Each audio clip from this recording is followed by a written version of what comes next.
Hi there, sorry I missed last night, but tonight Peyton would like me to read Betty Buddy Wants Everything, written by Michael B. Kaplan. Oh, that looks like a big shopping cart. Betty Bunny wants everything. I know some children that always want everything. Betty Bunny was a handful.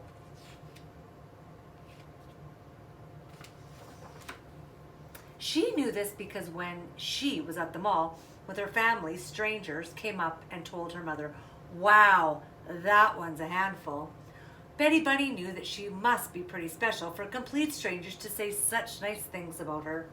And she felt very special shopping at the mall with her mother, brothers and sister. "Kids," her mother told them, "as a special treat, we are going to the toy store. You can each pick out one toy for yourself.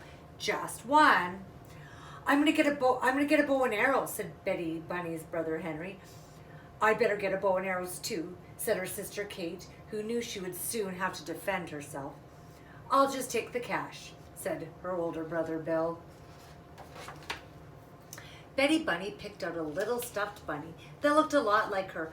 "I like this," she said. "Very nice choices," said her mother. Then Betty Bunny picked out a fairy princess doll. "And this," she added.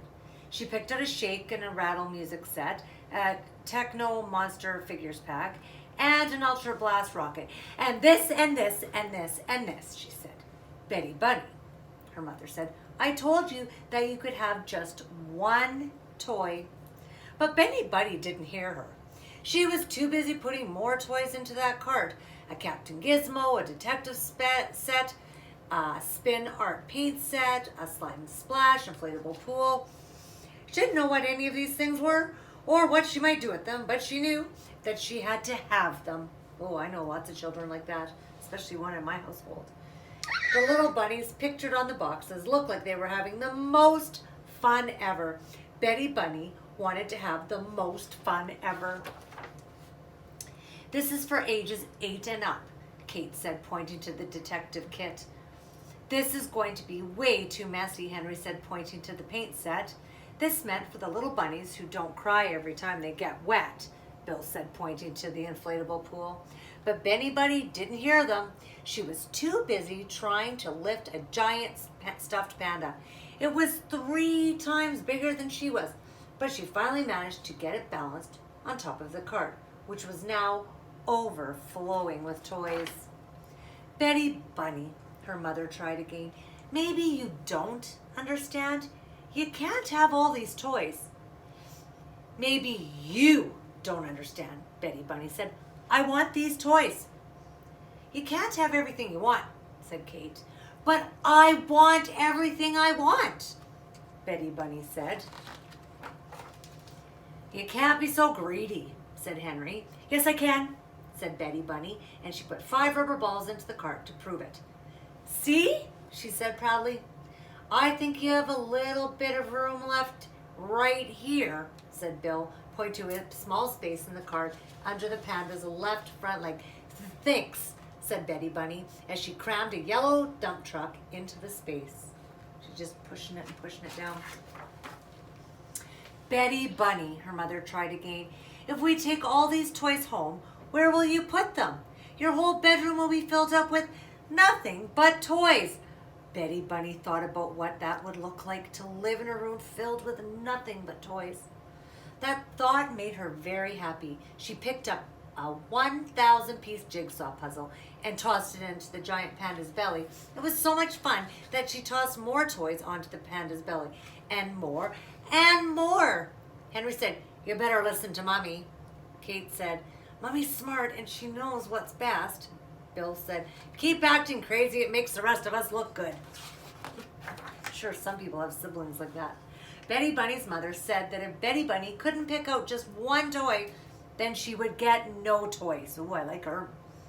She paid for bows and arrows for Henry and Kate, and she gave Bill his cash.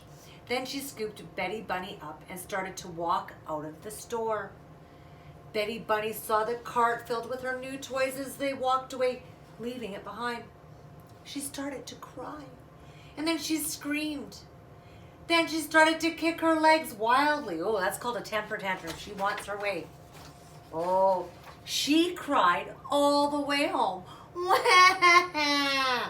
And she was still crying when her father came back from work. "What's the matter with my little bunny?" he asked. "I have the meanest mummy in the whole world," Betty Bunny answered. And she explained about how she picked up out of few very nice toys at the toy store, and her mean, horrible, yucky mummy wouldn't let her have them. Betty Bunny watched as her father walked over and talked to her mother.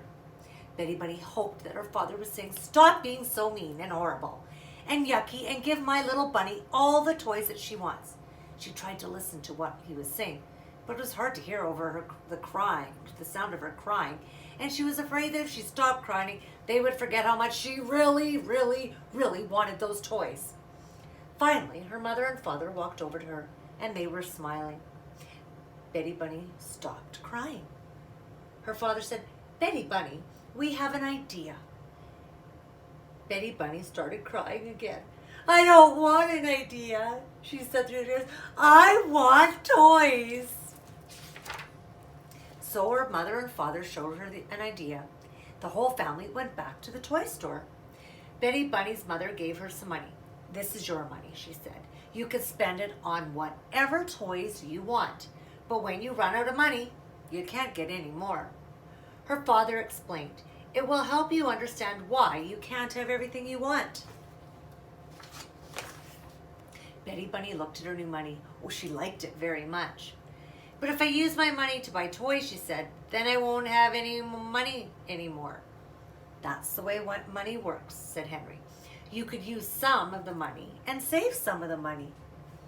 Kate suggested, "You could just give all the money to me. Then you won't have to worry about this very tricky problem," Bill said. Well, they've all got their ideas. Betty Bunny made a decision. She saved some of the money and used the rest to buy the little stuffed bunny that looked a lot like her. "I'm going to name her Little Betty," she said. Her father went to stand in line so that Betty Bunny could pay for the little Betty. Betty Bunny got out his shopping cart and started to fill it with toys.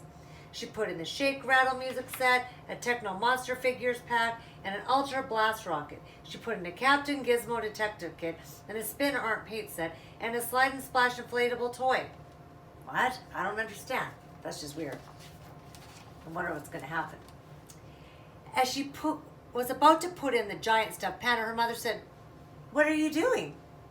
I thought you understood that you can't have everything." "Oh, they're not for me," Betty Bunny said.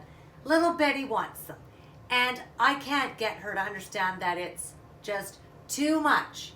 Maybe you could give her some money too." Oh, the end. She's a little bit of a trickster. Betty Bunny wants everything. It's only important to get some things, not everything. Hope you enjoyed my story.